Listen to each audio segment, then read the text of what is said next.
KKMD 739화 제2부 국제정세 전문지 National Interest 번역.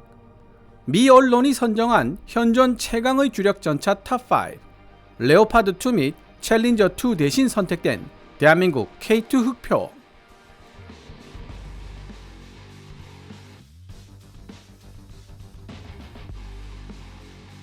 미 육군의 M1A2 에이브람스 SAP V3. M1 에이브람스가 처음으로 실전 배치되었을 때 댈러스는 누구라도 봐야 하는 인기 TV 드라마였고, 로널드 레이건이 대통령 선거에 막 출마했다. M1 에이브람스는 현재 미 육군에서 전차병으로 근무하고 있는 병사들 대부분이 태어나기도 전인 디스크와 나팔바지가 유행했던 1970년대에 개발되었다. 서류상으로 보면 M1 에이브람스는 이미 중년으로 곧 사회보장을 받을 수 있는 나이가 될 것처럼 보인다. 논점을 좀 더 진행시키기 위해서는 1980년대에 이미 오래전에 만들어진 골동품 전차라고 여겨졌던 프랑스제 르노 FT 이후 불과 62년 뒤에 개발된 주력 전차가 M1 에이브람스라는 사실을 기억해야 할 필요가 있다. 그렇다면 워터게이트 사건이 여전히 많은 사람들의 기억 속에 생생하게 살아있고, 소련이 여전히 강력한 강대국이었을 뿐만 아니라 인기 드라마 댈러스에 나오는 주인공 JR을 쏜 범인이 누구인가를 알아내기 위해 몇 달 동안 오매불망 후속편을 기다려야 했던 시대, 즉 1980년대에 제작된 주력 전차 M1 에이브럼스는 어떻게 오늘날까지 살아남아 최고의 주력 전차로 리스트될 수 있었을까? 그 비밀은 바로 업그레이드에 있다. 현재 미군에서 운영 중인 2,500대 이상의 에이브럼스는 거의 45년 전 생산 라인에서 출시된 것들과는 전혀 다른 존재다. 스타브로스 아틀라마 조굴루는 내셔널 인터레스트에 다음과 같이 기고했다. 제너럴 다이나믹스 랜드 시스템이 개발한 M1A2 에이브럼스는 세계에서 가장 진보된 주력 전차들 중 하나입니다. M1 에이브람스와 M1A1 에이브람스에 이은 세 번째 파생형이죠. 현재 M1A2 에이브럼스 SAP V3 주력 전차는 3000m 이상 떨어진 표적을 안정적이고 정확하게 타격할 수 있는 120mm XM256 활강포를 주 무장으로 삼고 있으며, 2차 무장으로는 7.62mm M240 동축 기관총과 59경 M2 브라우닝 중기관총을 갖추고 있다. M1A2 에이브람스 SAP V3는 1500마력을 낼 수 있는 가스 터빈 엔진으로 구동되지만, 사실상 이 엔진은 엄청난 연소열을 발생시킬 수 있어 타는 것이라면 무엇이라도 연료가 될 수 있다. 도로에서 최고 시속 67km의 속도로 달릴 수 있으며 유효 항속거리는 약 430km이다. SAP V3 업그레이드는 또한 전력 생산 및 배분 능력의 증가와 더 나은 통신 및 네트워킹, 유지 관리 효율성 제고를 위한 새로운 차량 상태 관리 시스템 및 라인 교체형 모듈, 공중 폭발탄을 사용하는 데 필요한 포탄 데이터 링크, 개선된 급조 폭발물 대응 장갑 패키지 등을 특징으로 한다. 게다가 차세대 장갑 패키지와 엔진이 멈춰있는 상태에서도 전자장치를 작동시킬 수 있는 보조 전원 장치 APU가 장갑 아래에 장착되어 왼쪽 후면의 작은 배기 장치로 해당 버전을 시각적으로 쉽게 구별할 수 있다. 포탑 외부면에 패시브 탄도 보호 기능이 추가되었고, 새로운 폭발 반응 장갑이 추가되었으며, 포탑 양 측면에 트로피 능동 보호 시스템이 추가되었다. M1 에이브람스의 전투 중량은 개량을 거듭할수록 지속적으로 증가되어 해결되어야 할 문제점으로 지적되고 있지만, 그 덕분에 탑승해 있는 전차병들의 생존성도 크게 개선되었다. 미 육군은 계획된 SAP V4 업그레이드를 취소하고 대신 M1 E3 업그레이드에 총력을 기울일 예정인데, V4 버전의 가장 뛰어난 기능을 활용하는 동시에 모듈식 오픈 시스템 아키텍처 표준을 도입하여 M1 E3 주력 전차의 기술적 업그레이드를 보다 더 빠르고 효율적으로 수행할 수 있게 될 것이다. 미 육군은 M1 E3 버전이 출시될 때까지 M1A2 SAP V3 모델을 계속 생산할 계획이다.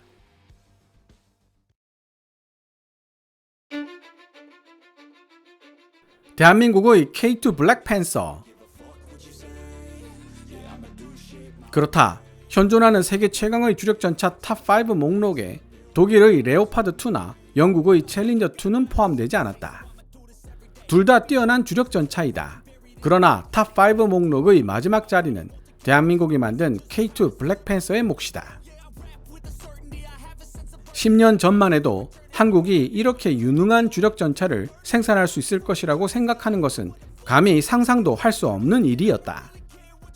그러나 오늘날 K2 블랙팬서는 세계 여러 나라에 실전 배치된 주력전차들 중 가장 뛰어난 성능을 지닌 베스트 탑5 중 하나로 당당히 이름을 올리게 되었다.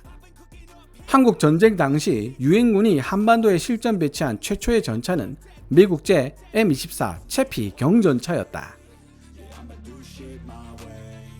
예상했던 대로 M24 채피의 성능은 북한이 보유하고 있던 소련제 T-34 8호에 비해 형편없었다. 한국 전쟁이 끝난 이후 대한민국 육군은 다양한 미국제 전차로 기갑 전력을 강화시켰지만 1970년대 M60A1 패튼 주력 전차를 확보하려던 시도는 실패로 끝나고 말았다. 북쪽에 있는 이웃이 비무장 지대 너머로 공격을 시작할 것을 항상 두려워하던 한국은 스스로의 힘으로 북한 문제를 해결하고자 결심했고 M1 에이브람스 개발로 이어진 미국의 SM-1 프로그램의 초기 설계를 기반으로 마침내 국산 주력 전차인 K1을 개발하기에 이르렀다. 대한민국 정부는 K1 주력 전차 개발 이후 완전히 새로운 설계를 지닌 K2 블랙팬서로 나아갔다. K2 블랙팬서는 대한민국 국방과학연구소에서 개발하고 현대로템에서 제작한 차세대 주력 전차이며 개발 배경에는 현재 대한민국 육군이 실전 배치해놓은 K1 시리즈 주력 전차를 대체한다는 목적보다는 보완한다는 목적이 훨씬 더 강했다. 순수 국내 기술만을 사용하여 개발된 K2 블랙팬서의 첫 시제품은 2007년에 공개되었지만 2014년에 들어서야 비로소 100대에 이르는 K2 주력전차 1차 양산이 시작되었다. K2 블랙팬서는 세계에서 가장 진보된 주력전차들 중 하나로 간주되며 심지어 북한이나 중국에서 운용 중인 그 어떤 전차들보다 뛰어난 능력을 지니고 있다. 이전에 해리슨 카스는 내셔널 인터레스트를 통해 다음과 같이 보도했다. K2 주력전차 부대 각각은 대한민국이 국방력에 얼마나 많은 투자를 했는지를 잘 보여준다. 중저가 가격대 자동차로 널리 알려져 있는 현대가 K2 블랙팬서를 생산하고 있지만 K2는 현대 산타페가 아니다. K2 블랙팬서는 결코 방심할 수 없는 위력을 지닌 최첨단 기술의 집약체인 동시에 세계 최초이자 유일한 4세대 주력전차라고 할 수 있다. 대한민국 정부가 약 1조 9,400억 원에 달하는 K2 블랙팬서의 또 다른 생산을 승인한 것은 2023년 6월이었다. 디펜스 포스트의 보도에 따르면 이는 K2 주력전차의 네 번째 양산 계약이다. K2 블랙팬서 주력전차에는 전차장, 포수, 조종수를 포함한 3명의 승무원이 탑승한다. K2 블랙팬서의 주요 무장은 라인메탈 120mm 55 구경장 활강포로 한국에서 라이센스로 생산되며 국내에서 설계한 자동 장전 장치가 장착되어 있어 고르지 않은 지면을 이동하는 중에도 포탄을 장전할 수 있다. K2 블랙팬서의 120mm 포는 분당 약 10발에서 15발의 속도로 다양한 종류의 포탄을 발사할 수 있는 것으로 알려져 있으며 모든 표준 나토 전차 포탄과도 호환된다. 여기더해 K2 주력전차의 120mm 55 구경장 주포는 새로운 한국형 상부장갑 공격지능탄 KSTAM-2도 발사할 수 있다. K2 블랙팬서의 2차 무장에는 12.7mm 중기관총과 7.62mm 기관총이 포함된다. 대한민국의 차세대 주력전차 K2는 헌터 킬러 기능이 통합된 국내 개발 자동 표적 탐지 및 추적 시스템과 두산 모트롤에서 제공하는 총기 및 포탑 전기 구동 시스템을 갖추고 있다. 또한 포수의 메인 조준경과 전차장의 파노라마 조준경은 2개의 축으로 안정화되어 있으며 열 화상 카메라와 레이저 거리 측정기가 탑재되어 있어 주야간 관계없이 주변 정찰이 가능하다. 주력전차와 관계된 전문 기사들을 번역하다 보면 헌터 킬러 기능에 대한 이야기가 종종 나옵니다. 여기서 헌터 기능은 먹잇감, 즉 적의 위치를 탐색하는 기능을 뜻하고 킬러 기능은 발견된 먹잇감, 즉 적을 실제로 타격하는 기능을 뜻합니다. 여기서 헌터 역할을 전차장이 맡고 킬러 역할을 포수가 맡게 되는데요. 그런 이유로 전차장 조준경은 파노라마식으로 넓은 지역을 관찰할 수 있게 만들어져 있고, 포수 조준경은 특정 지역을 확대해서 정밀 타격할 수 있게 만들어져 있습니다. 이 두 가지 기능을 유기적으로 연계시킨 것이 바로 헌터 킬러 기능인데요. 전차장이 파노라마 조준경으로 적을 발견했을 때 헌트 버튼을 누르면 포탑이 자동적으로 해당 좌표를 향해 회전합니다. 이후 포수가 메인 조준경으로 타격 목표물을 조준하여 타격하는 동안 전차장은 파노라마 조준경으로 또 다른 목표물을 탐색할 수 있게 되는 것입니다. 흑표라는 이름만큼 빠르지는 않지만 1500마력의 괴력을 뿜어내는 MTU MB883KA501 면허 생산 디젤 엔진 덕분에 훨씬 더 느리게 움직이는 먹잇감들을 사냥할 수 있다. K2 블랙팬서는 도로에서 최고 시속 70km, 야지에서는 최고 시속 50km의 속도로 달릴 수 있으며 400마력을 제공하는 보조 가스터빈 동력 장치도 탑재되어 있다. K2 블랙팬서에는 또한 차체의 위치를 다양하게 변화시킬 수 있는 독특한 현수 장치가 장착되어 있다. 야지에서 주행할 때에는 서스펜션을 높여 K2 주력 전차와 지면 사이의 간격을 넓히고, 도로에서 주행할 때는 서스펜션을 낮춰 지면에 최대한 밀착되도록 만들어 속도를 향상시킨다. 게다가 K2 주력 전차는 기울이거나 앉거나 무릎을 꿇는 자세를 취할 수 있어 차체가 아래를 향하고 있는 자세에서도 주포의 가동 범위를 크게 확장시킬 수 있다.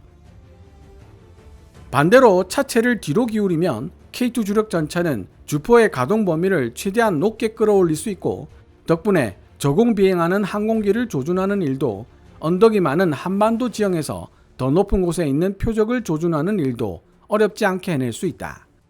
K2 주력 전차는 심지어 차체를 좌우로 기울일 수도 있어서 경사로를 주행할 때 우수한 기동성을 지닌다. K2 블랙팬서의 성능은 유럽에서 크게 주목받았고, 폴란드는 한국의 차세대 주력 전차를 채택하겠다고 선언한 나토 회원국들 중 하나였다. 그리고 이미 모든 사람들이 예상하고 있듯이 폴란드를 시작으로 앞으로 더 많은 나토 회원국들이 K2 블랙팬서를 채택하게 될 것이 분명하다.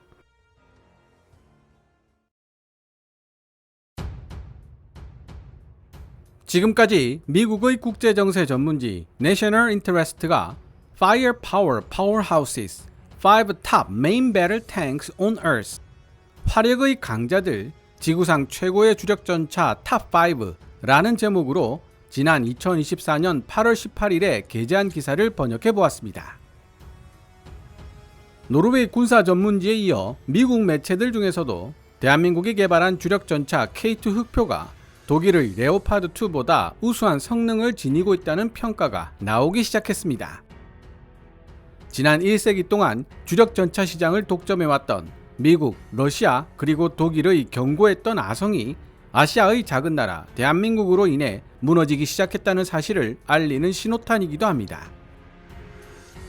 특히 National Interest에 해당 기사를 기고한 미국 유명 군사 전문가 피터 수시우는 나토 회원국들 중 K2 블랙팬서를 구매하는 나라가 단순히 폴란드에 그치지는 않을 것이라고 분석하고 있습니다. 오늘 KKMD에서 준비한 내용은 여기까지입니다. 방송되었던 내용들은 KKMD 공식 블로그에서도 만나보실 수 있으니 구글이나 네이버 검색창에서 KKMD를 검색해 보시기 바랍니다. KKMD는 여러분들께서 챙겨봐 주시는 광고 수익으로 운영되고 있습니다만, 영상 제작을 직접 지원하고 싶다면 농협 9481216701호로 후원해 주셔도 됩니다. 지금까지 시청해 주셔서 감사합니다. 케빈즈 밀리터리 채널 KKMD